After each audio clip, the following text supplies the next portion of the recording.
Thank you, Andrew. It's certainly a pleasure to be here, and certainly a pleasure to honor such a wonderful man and the service that he's given, not just to Adams County, but you can tell from the video his service really, his outcomes really expand all around the globe. What we'd like to do is please stand. We're going to do the Pledge of Allegiance.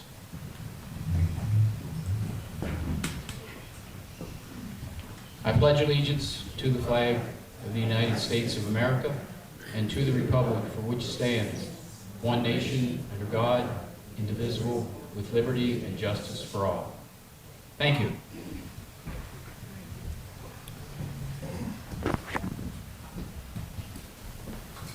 When Ken asked me if I would be a part of this, Ken's family actually, if I would be willing to take part and actually MC, I was certainly eager to do that. And over the last couple months, working with Ken and helping Ken and trying to track down old acquaintances and old friends of Ken's was very interesting. And it dawned on me as we were making contact with a lot of those individuals, and in fact seeing some of you come in here today, it reminded me that many of Ken's friends and his acquaintances had, throughout their careers, had multiple titles, multiple levels in their professional careers.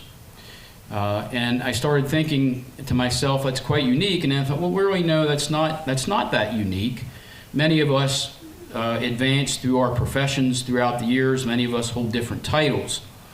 But one of the things that brings us all together today is the title of being a very good friend to Mr. Ken Cole. And I can't think of a better reason to come together today and to honor him and his birthday, but really beyond his birthday, many of his accomplishments and the things that he's done, as I said, which really go globally with their impact. Besides those friends that are here today, there's also quite a number of Ken's family. And I want to thank Ken's family for sharing Ken with the community. When you're growing up and watching someone like Ken involved in campaigns, and I know this from personal experience, it's not just the individual, it's the family that really makes the sacrifice as well. And so I want to thank the Cole family for sharing Ken with us throughout his public service career and even beyond that in the work that he's done for his community. And so I think it's only fitting that we hear from Ken's family, and it's my pleasure to introduce Ken's granddaughter, Kennedy White, who will give us a little bit of an overview about the Cole family. Now, Kennedy is a proud alumna of Penn State. She is with the Penn State Division of Development and Alumni Relations, and I think she holds the title of gift officer. Yeah. So when Ken was talking about all that money in the video, yeah, I'm sure that rang true to you. So it's my pleasure to give to you today here, Miss Kennedy White.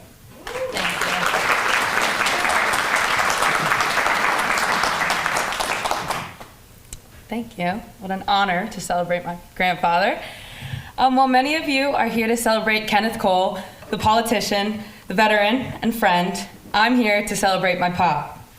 A man I have always looked up to for as long as I can remember. A man who has supported me in every step of the way in every area of my life. I know when you're little, you view your grandparents as old, think their stories are outdated, and think that their life experiences don't match yours. For me, my pop was someone I always wanted to learn from. My earliest memories with my grandfather are when we would come up to his house, tucked away in the woods of Buchanan Valley. Many memories were formed at this house, especially because me and my brother had no choice but to make them, since Wi-Fi was not easily accessible up there. From his house, we would go explore and hear countless retellings of the Civil War. I was always fascinated with history, a trait I definitely received from him. He would walk me through each battle, tell me about the different brigades, and emphasize the importance of my family's impact during that time. Speaking of family, the Colt and Kadoris are prominent figures in the town. And I think my biggest flex was coming on my 5th grade field trip to Gettysburg and being able to tell my classmates this, and that my family's house was on the grounds of Picket Charge. I even remember the tour guide being jealous and letting me take over part of the tour that day. Because of my pop, I learned to value the past, be grateful for the present, and have the desire to change the future and the lives of those around me. Like I said before, many of you know my grandfather for his political achievements and community involvements.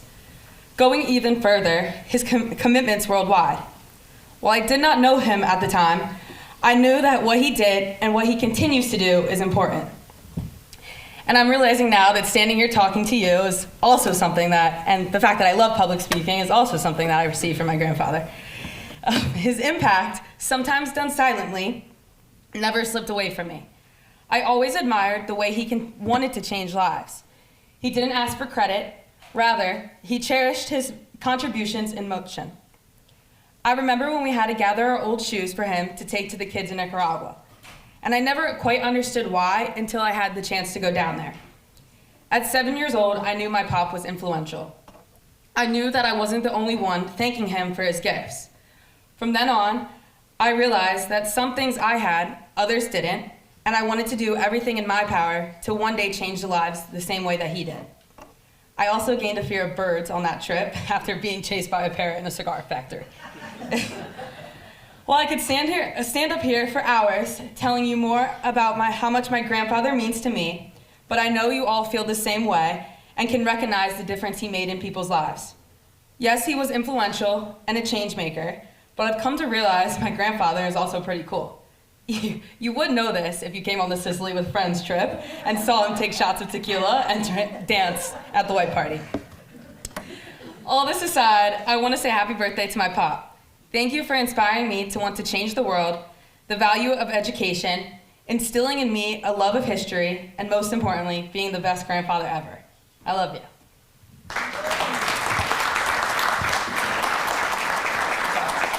Thank you.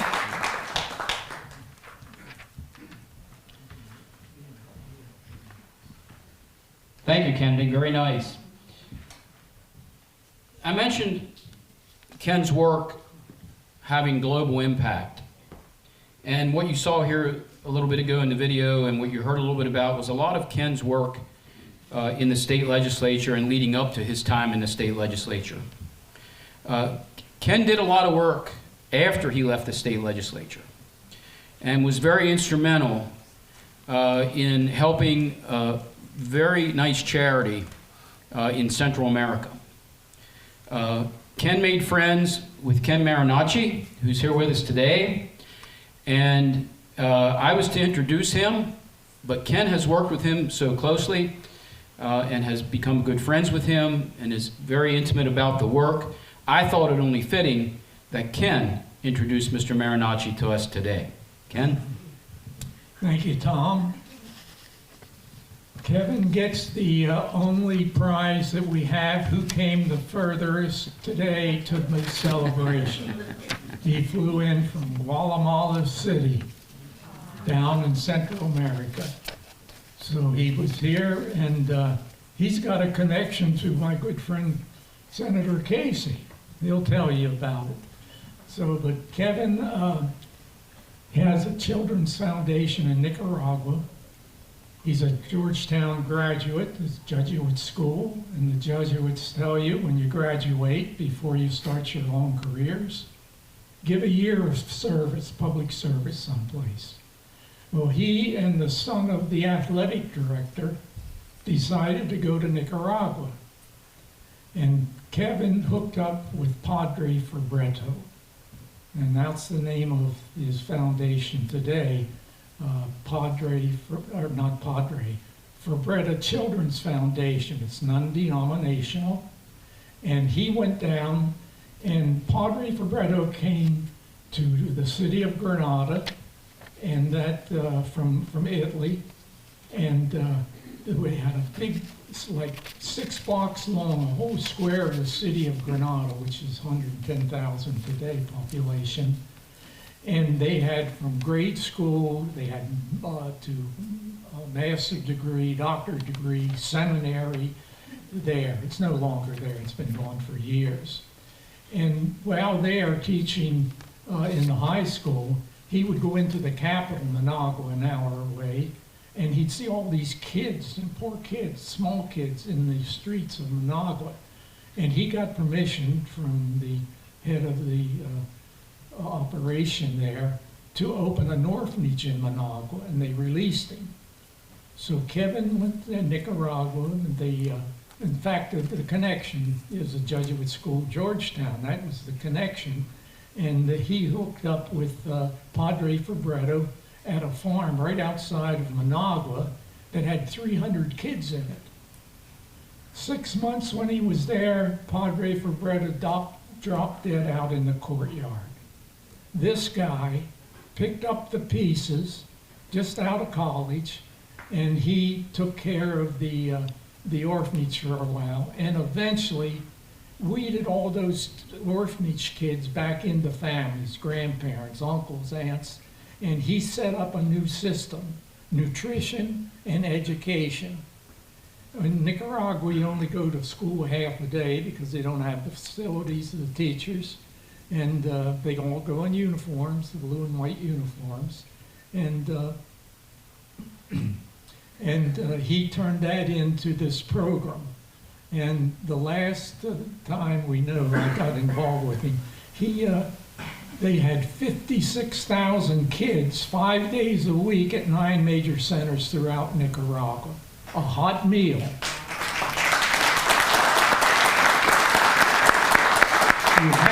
You had to come in with clean and your uniforms and all, and you had to be very disciplined in there or you were out.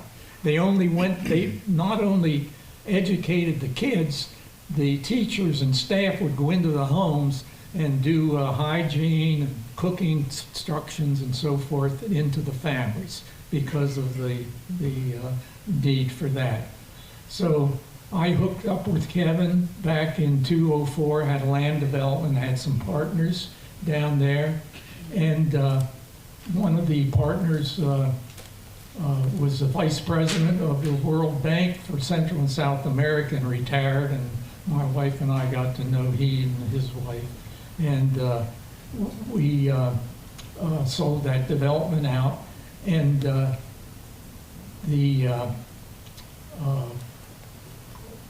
the money that Jackie here, who has Mama Ventura's restaurant, he was a partner in that, and he was in a tragic accident and got killed. And through that settlement of the property and all, she asked me one time when I was going back to Nicaragua, she says, Ken, I want to do something. Carmela always talked about all the poor kids and the need down there. So I said, okay, I'm going down, I'll come back with an answer. So Mario Alonso, who was the partner, I asked him at our final meeting, where would you put your money if you could use it? He said, Fabretto. I said, what the hell's Fabretto? And he said, well, I'll get you the information. I serve on the board. So we went down there, and Kevin opened up another center outside of Managua, and Jackie bought all the equipment for the cafeteria. You know, that stuff's not cheap, and made a donation. So this guy here, he's still with it, and he's now, they also expanded in Guatemala and Honduras. So he's been a dear friend, and so I introduce you to my good friend, Mary Aki.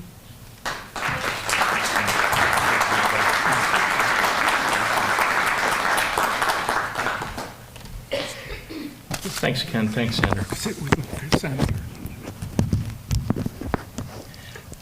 Kevin Marinacci. I'm the CEO of Fabretto Children's Foundation.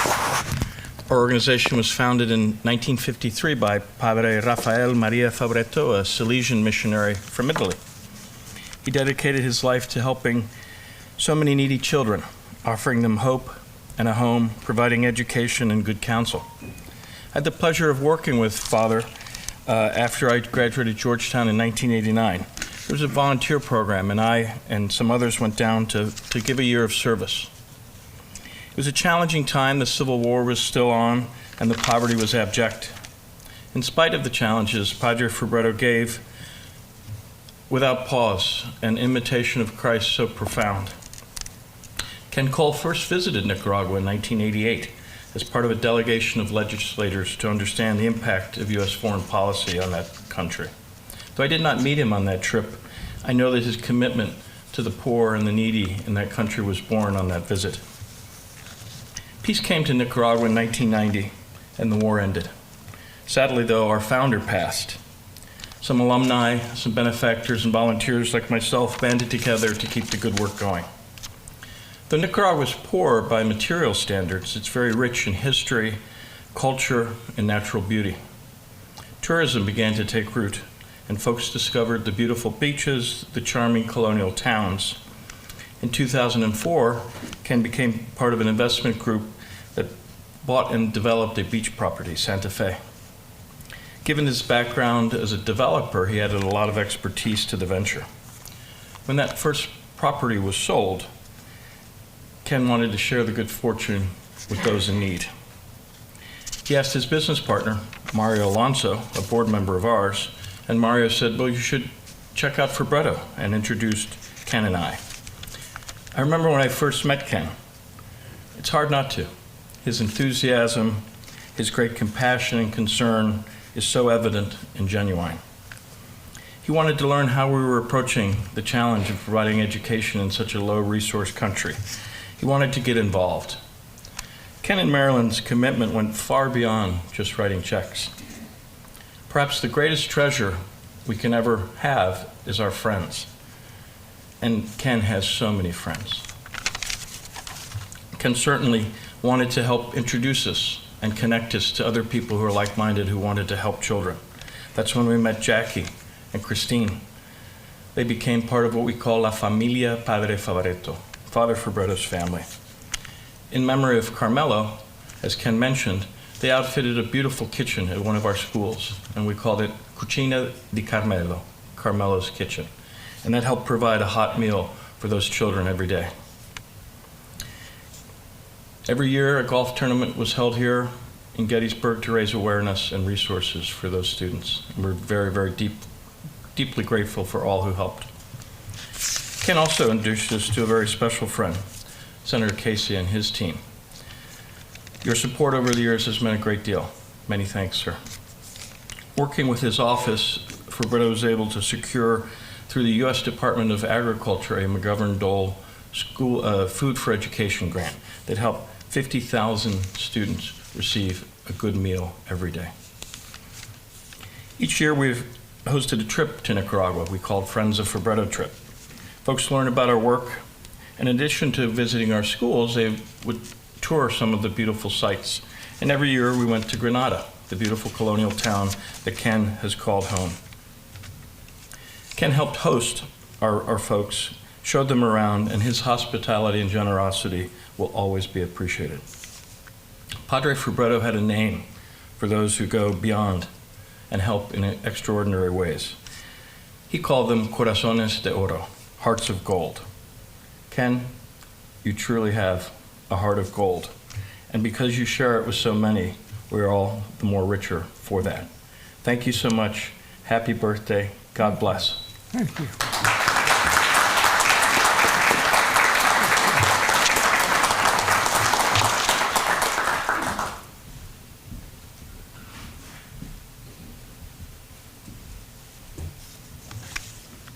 Thank you, Kevin. A number of years ago, when I was getting involved in local government, Ken Cole introduced me to quite a number of people around the county.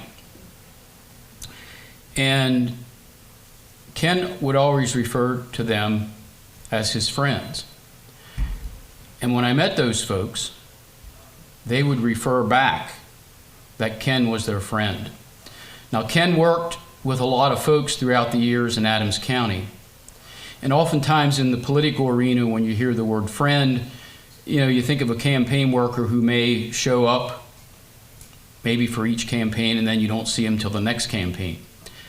That was not the case with Ken Cole. Ken introduced me to quite a number of folks, and I'm going to drop just a few names here. Some of these will be familiar to some of you, some may not. And I hope I don't miss anybody that's here today. And this is kind of through a political lens. But again, these folks were truly, truly friends of Ken Cole. And Ken, I bring these up for you. And you may remember, I'm sure you remember all of them. Bob Weichert. Tom Baker. Bob Neely and the Teeters. Yes. Our old gentleman from Orangeville, Mr. Clyde Allison. And this covered folks all over the county. There was no geographical center here. This spanned across Adams County. Bob Grove from York Springs. From the New Oxford area, Clyde Garber. And again, these were folks that I recalled Ken introducing me to as his friend. Certainly Fred Klunk, his daughter Sylvia, who worked with me for many years. Charlie Reinhardt, another New Oxford native. From the Littlestown area, the Cooksons and the Smith, Joe Cookson. Gil Look from the East Berlin area. From the center part of the county, from Gettysburg, Ken was always good friends with the Monahans. The Hartmans. I remember when, I think Gary Hartman's with us today. I remember when I was just very young and his father was running for judge. Ken introduced me to him. Lefty Beiser, I know who's here today as well. Ken introduced me to him. What was so unique and has stuck in my mind to this day was that these folks were truly Ken Cole's friends. They were not just campaign workers, and they lasted well beyond Ken's years in public service. But Ken, there was one individual, and for all of you here, there was one individual that was always by Ken's side when he was doing his campaigns and when he was not. An individual, when I put his name out there, in fact, there was one individual came in and asked me if he was still around. Unfortunately, he is not. And Ken, I think you know who I'm speaking of, and that is Clyde Jimmy Baumgartner. I know he was a very dear friend. Clyde did pass away a few years ago. He was known as Jimmy. His legacy was carried on, however, in the area by his son, who got into law enforcement. His name was Gary, and Gary rose up through the ranks, recently retiring as police chief in Caughnawaga Township. He had a remarkable career there. He just recently retired and moved to Alabama. But I did make contact with Gary, and he sent a nice little note, Ken, that I want to read for you. He said, "First, I thank Tom Weaver for contacting me about your birthday. I regret that I am not able to be there in person to recognize a life well lived and a career spent in the service of community. There are few more noble callings than those that provide assistance to others. Mr. Cole, I thank you for your many accomplishments and all the fight that you have prevailed in our district, the Commonwealth, and the nation. They are all better places as a result.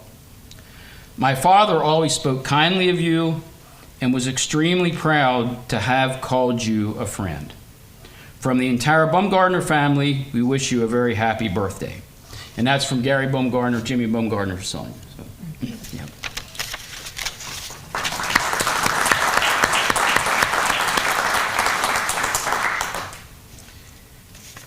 One of the friends that Ken made and colleagues that he has worked with over the years was former Governor Robert P. Casey. And you saw Governor Casey in the video several times. And I know Ken was very close with him. I, again, was very young in politics, learning all that, and was able to meet Governor Casey when he came to a program that he actually started called Capital for a Day. Chose Gettysburg, basically out of respect to Ken. And that was in 1992. Ken was a very good friend with Governor Casey and, in fact, with all of the Casey children. We're very pleased and proud to have with us today Senator Bob Casey. Bob Casey was obviously a senator for many years, but many should know that he was also Pennsylvania's Auditor General, Pennsylvania's Treasurer, and served in many other capacities. And so it's only fitting that we have Senator Casey here to help celebrate Ken's birthday, and it's my pleasure then to bring to the dais Senator Robert Casey.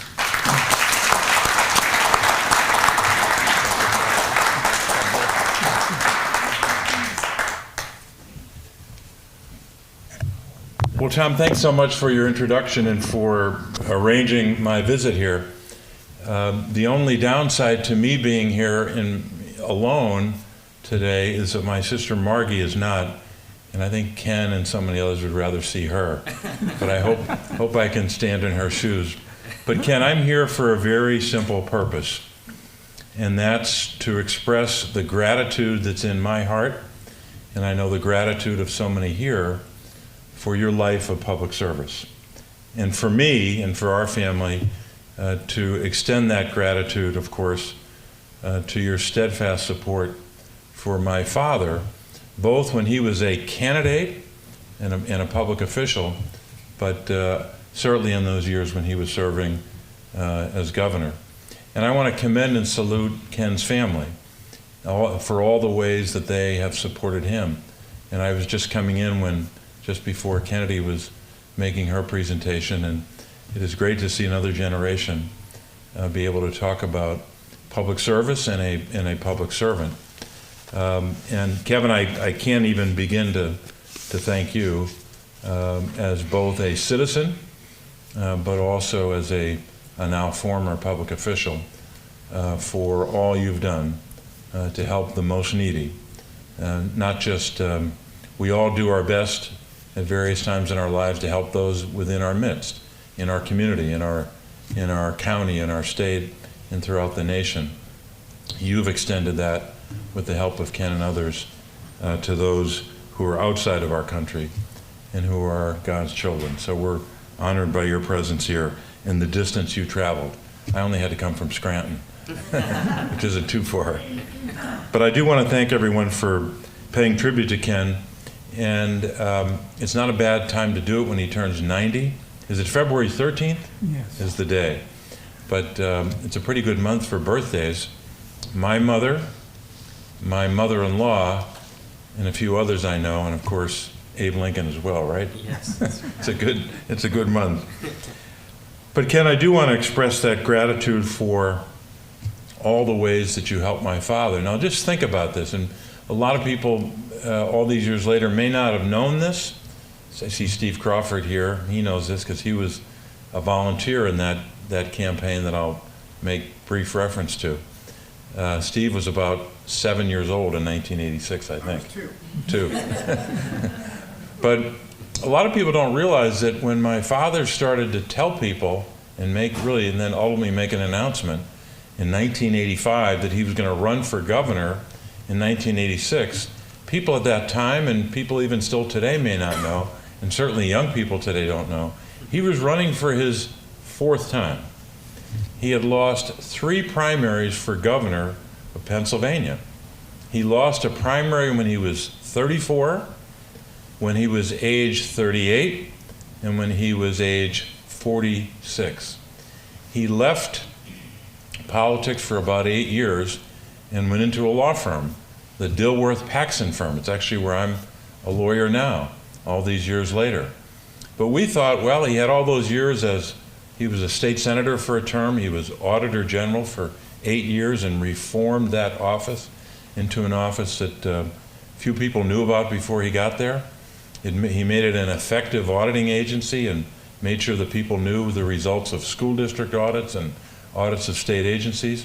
So he had a great record, but he just couldn't get over that hump of winning the race for governor, winning a primary. So we assumed he'd practiced law at Dilworth, and he was making a lot of money in those years, and we figured that's a pretty good capstone on a career. But in his heart, I think he was hoping for another shot. But of course, when you run for governor once or twice and lose, you usually don't get a third shot. When you run 3 times and you lose on the third like he did in 1978, aren't many people betting on you. Ken Cole was betting on him. Ken Cole was the first member, as I recall, and I'm a pretty good historian of Pennsylvania political history. Ken was the first member of the General Assembly to stand up and say, I want Bob Casey to run, and I'm going to do something about it. I'm going to draft him. And he started that process. Because others had been elected to state office, state treasurer being one at the time, with the name Bob Casey, they decided to name the campaign committee the real Bob Casey Committee. And it could have been called at the time the real Bob Casey and Ken Cole Committee, because Ken was out front early, and that's risky. When you're a member of the General Assembly and you take a position in a primary election, you're taking a position on someone or supporting someone who's lost 3 times and is coming back at the age of 54 to run a 4th time. That's a risk within your own party.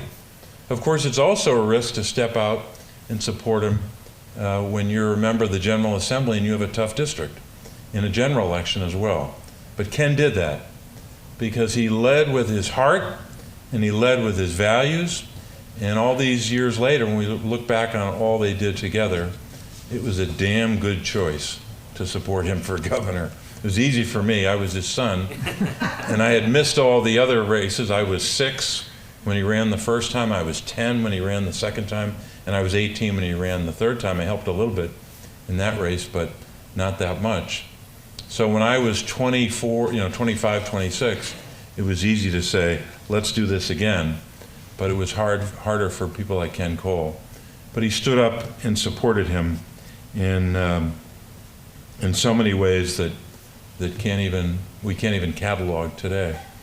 But I also want to thank Ken in his own right for his public service, his commitment to public service in the broadest sense, not simply those 18 years in the House of Representatives, but in serving in other capacities here in this community of Adams County and Gettysburg and throughout the state, but also service to his country long before he was an elected official, and service to his country after he was an elected public official, and of course the work he did with Kevin and others.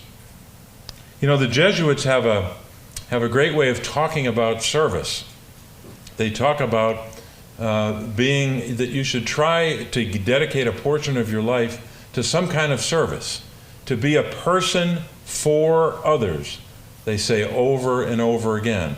I work 1 day a week at a Jesuit institution, the University of Scranton, so I get to talk to students on a regular basis about public service. And the connection between those basic Jesuit values, really Christian values, and public service, of course, are completely intertwined. Ken Cole has been and has lived a life for others on behalf of Gettysburg and Adams County, on behalf of his Commonwealth and his country. He's been a person for others. You know, a long time ago, that great orator, William Jennings Bryan, also a guy who ran 3 times, ran 3 times for president, was a nominee of the Democratic Party 3 times for president, and lost all 3.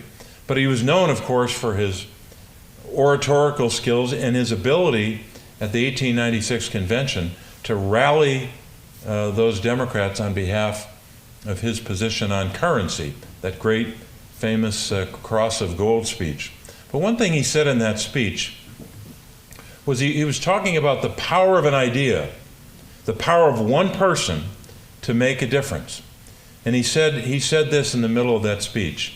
He said, "The humblest citizen of all the land, when clad in the armor of a righteous cause, is stronger than all the hosts of error." Think about that for a moment. The humblest citizen, the lowest citizen among us, if they are clad in the armor of a righteous cause, is stronger than all the hosts of error. I was thinking about that today coming down here. about Ken Cole's commitment to public service. His righteous cause, Ken Cole's righteous cause, was public service, doing it the right way, honorable public service, not just getting a lot of things done. That's great if you can get things done. But do you do those deeds on behalf of others honorably and ethically all the time, every single day that you're a public official, or not? We have examples across our state, and I know the political history of this state as well as anybody, examples of people who did great things. And we should commend them for that and speak in laudatory terms for those who did a lot for others. But sometimes those people who did great things didn't do them honestly or ethically. You got to do both. That's what my father taught me, and that's what Ken Cole's life of public service exemplified. Not just doing things to help people, not just getting things done, passing legislation, or advancing a program, or bringing about reforms in government, but doing so honestly and ethically. To be true to that inscription on the building in Harrisburg I happened to work in for 10 years, the finance building. All public service is a trust given in faith and accepted in honor. Ken Cole never forgot that. He knew that that trust that the people of this county gave him to represent them in Harrisburg was given to him as a fundamental trust. And it was given to him in faith. And he accepted it with honor. Every single day he did that work. And the same is true of my father, all the days that they served together. You know, my father's old chief of staff, Jim Brown, who actually served in the same capacity for me when I was in the Senate, I know sent a letter to be part of the record of this event. I won't read the whole letter, but I can get you copies if you need it. But I know it was transmitted. But I won't summarize everything. But just in pertinent part, the things that those two guys got done. Now I realize there are other legislators voting yes on these programs, but they're not here. So I'm going to give all the credit today to Bob Casey and Ken Cole. This is the Casey Cole record. Penvest. I'm just on the phone recently with people at the local level who are still trying to figure out how to keep their water clean or how to repair the sewer system in their community. Penvest is still there, helping them. More than a third of a century later, passed in 1988, with the help of Ken Cole and the leadership like that. Probably one of the best 2 or 3 environmental programs in the history of the state, going back to 1790. Penvest. You could go through statewide recycling, farmland preservation, on and on, environmental programs to help communities. The one that I point to because I remember it and I was proud of it as my father's son and as Ken Cole's friend, but it was also a program that I ended up having to fight for and support and to try to reauthorize at the federal level, and that's CHIP, the Children's Health Insurance Program. The best children's program in the history of Pennsylvania, other than, of course, the national program called Medicaid. Pennsylvania had such a good children's health insurance program that the federal government, a couple years later, copied it and made it a nationwide program, which goes by the acronym SCHIP, the State Children's Health Insurance Program. Ken, I had to go to the Senate floor and work over the years to preserve that program in Washington when others wanted to not reauthorize it or cut it back or undermine it. And guess what? We beat them every time they tried to do that. But those programs, whether they're environmental programs for older citizens here in Pennsylvania, programs to help children and communities, none of that would have been possible if Ken Cole didn't say to my father, you should run again. Might sound a little crazy to run a 4th time, but I think you can win, and I'm going to lead an effort to help develop support for you. None of that could have happened without that expression of support, solidarity, and real courage that Ken Cole demonstrated, both as a candidate or as a supporter of a candidate, as well as a member of the General Assembly. Let me conclude with one thought. If I had to pick just two words that would describe Ken Cole's life of service, I would use maybe a hyphenated word, servant leader. That's what he's been. He's been a servant of the people of this county and this community and beyond, but he's also been a leader, demonstrating that sometimes in your life you have to be the servant and do work behind the scenes or under the radar, but in other times you have to lead and stick your neck out and use your voice and use your influence to get things done. Ken did both well and continues to do that here today in this community as a servant leader. Last point I'll make is, I grew up as a Catholic, and I went to Catholic grade school and a Jesuit high school and a Jesuit college, right?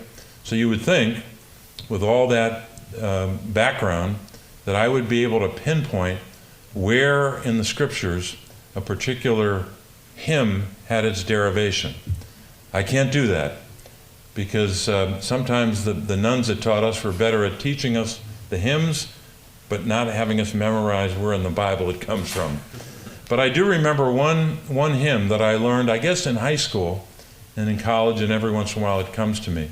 But it's a hymn that talks about being called to serve. And it's in some ways, I think, one of the best descriptions of public service. And the refrain of the hymn is, "We are called." And the refrain goes like this: we are called to act with justice. We are called to love tenderly. We are called to serve one another and to walk humbly with God. And the first words of that song are, "Come live in the light." And then it talks about being called to serve, called to love, called to act with justice, and to walk humbly with God. Ken Cole has lived that kind of a life. He decided to live in the light of service, the light of giving back, the light of lifting up those in our midst when you had the chance to do it. And he has lived a life where he was called to act with justice, and he acted in accordance with the principles of justice. He was called to love his family, to love his community, to love his fellow citizens. He's done that. He was called to serve one another, obviously, from his life of service. And he's walked humbly with God. Ken, to do all that in 90 years, sounds like you're off to a good start. God bless you all. Thank you. Thank you. Thanks, Ken. Happy birthday. I'm going to be short, and then we can go. Okay. Wait a minute, Ken. Gotta introduce you here. Thank you, Senator. I've asked the Senator to stay here because I'm about to introduce our guest of honor. And from the program here, you might think he really needs no introduction, but just a couple points. Ken's a graduate of DeLone Catholic High School. He was president of his senior class. He's also a member of the prestigious DeLone Hall of Honor. I think he entered that about 10 years ago or so. As mentioned, he's a veteran of the United States Navy. He's a 6-year Adams County Democratic chairman, 9-term member of the State House of Representatives, where he served as chairman of the Agricultural Affairs Committee. He also represented Pennsylvania for 4 years on the National Legislative Conference, as well as the Federal Relations Committee. In 1994, Ken received a federal appointment through the Interior Department as commissioner on the Susquehanna River Basin Commission. And you can see a lot of environmental things runs throughout Ken's career. He later became chair of the Chesapeake Bay program. And he served as public affairs representative on the Baltimore district of the Army Corps of Engineers. So many of us who think about Ken as just a state representative, as I said earlier, goes well beyond that. And what I read to you is obviously just a snapshot of Ken's public service. So without any further ado, our guest of honor, Mr. Ken Cole.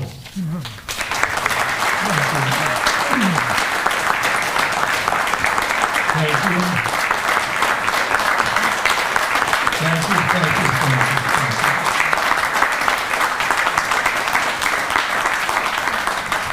Much appreciated. It's nice to be amongst good friends. You all, I appreciate you turning out. The senator mentioned my long career with his dad. I started in politics in 1962, and that's the first year his dad was elected to the state senate. And I was then became county chairman for 6 terms and all. But beyond that, I'd like to give a few stories about Casey. He's like Rocky. He was down on the mat, but he kept getting up for the 4th try. I can tell you this, that I believed in him. He was in the league with John Kennedy that I looked up to, and he during that 4th try, I was in the House, and I started 18 months before with a petition. We had the big majority, 118 Democrats, and I started a petition. I made him put the signature on to support Bob Casey to go and run in the '86 election. I got 7 of the 8 from the speakers, the main leaders in our caucus, to sign on, and I had 111 of the 118 members. And I called a press conference down in the rotunda with all those guys there.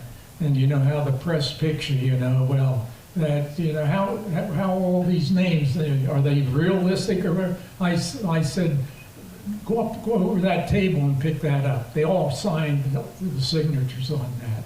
So that was a big push, and I know his dad was pleased that he didn't believe those numbers. Because, it's East and West when you're doing the run for governor, where people stay in their own camp for a while, especially in a primary. But they believed in Bob Casey because he had a long track record. So we got into the campaign, and I can still remember almost word for word. He called me at my house one day. He said, "Ken, what is the #1 issue with the fruit growers and the ag community in Adams County?" I said, "Bob, you forget that. There's an issue on the front page once a week about completing Route 15." And they said it made national news.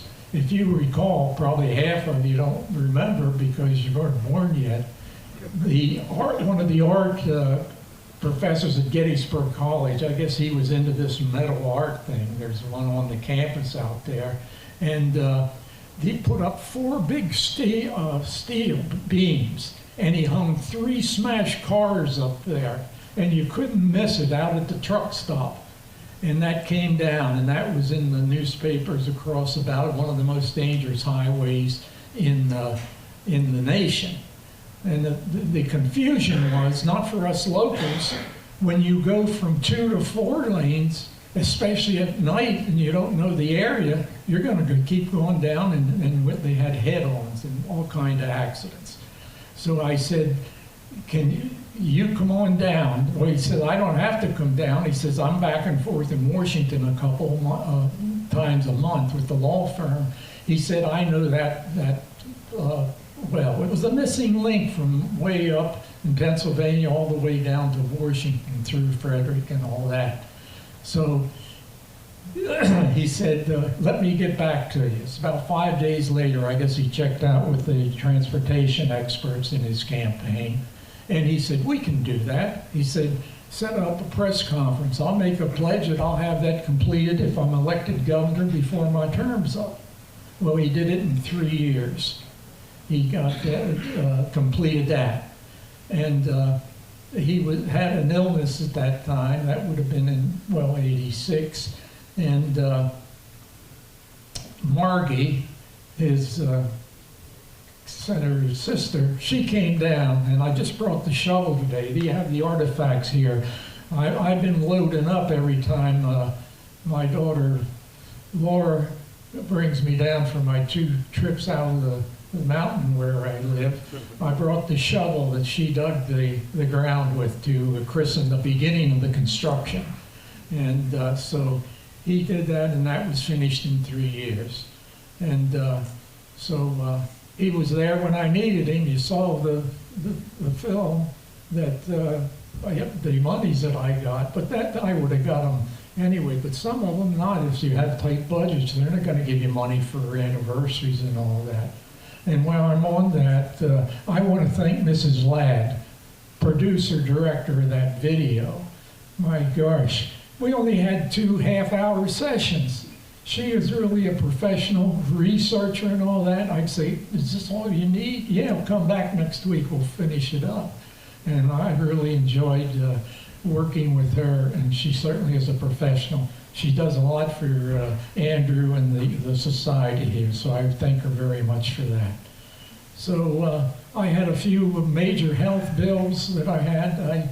Unfortunately, I was going into my second campaign in April, setting up the primary, and May I went for my annual physical, and I ended up with malignant melanoma at 40. So that sets you back. But what did I do? My dear wife, Marilyn, she took care of me. She drove me, couldn't drive a car, was incapacitated, and the session came back in September.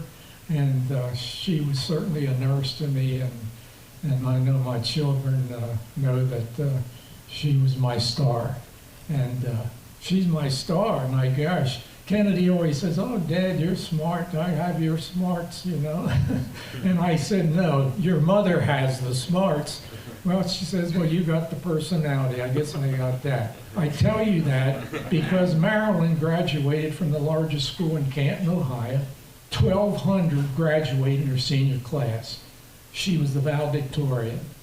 She was the queen at the Hall of Fame football field, the stadium of 30,000, where at that time the #1 high school football game in this country was Canton against Maslin. Big rivalry. And so she was the senior queen at that, and she was crowned by Woody Hayes, the famous coach of the Ohio State. So she had a great career, and she certainly did community work here. And then when Governor Casey was inaugurated in '86, she went to work for him, and then for 8 years. And because of all the work that she did for me, when I was elected in '74, you didn't have a district office, you didn't have a secretary in your district, and even in the House, we 3 legislators had 1 secretary. So she was my secretary in that for my first 2 or 3 terms, and she took all the heat for phone calls early in the morning and that. And so she was well qualified to be the governor's liaison to the health department, because you get a couple of ruling legislators on both sides that demand things and go, well, she was so cool and knew how to handle that. The guys would come back and say, well, your wife didn't take care of me. I say, good, you probably wanted something she couldn't do for you. So anyway, we had a great career, and she really didn't like the campaigns. It's because they're pretty tough in this county. And so I have a great love for her still. Let's see, I guess that's about a wrap. And to Andrew Dalton, I have got to tell you this story. I met him years ago, and we were up in the seminary in an old Victorian 3-story house. You could hardly move in there with stacks of things. This, you got to correct me in my figures, but this society's been in for over 100 years. Is that right, Andrew? Yep. And they have over like 3 million artifacts and things. And they had out in barns and garages, 7 locations in the county, all this storage.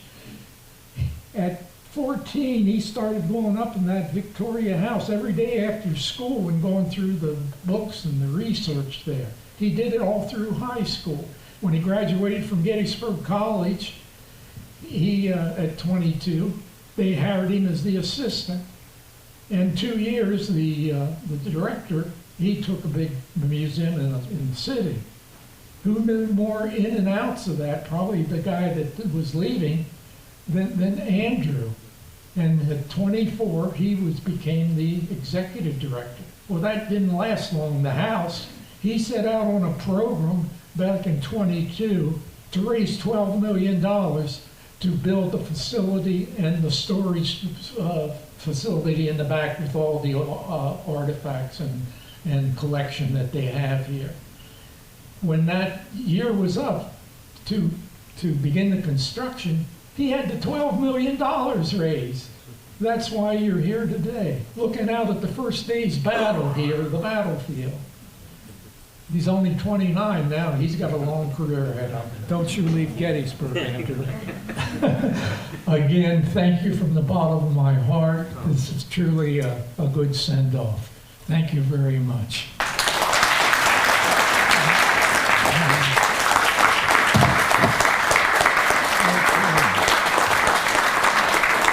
I don't know if this would be an appropriate birthday celebration without a rendition of Happy Birthday.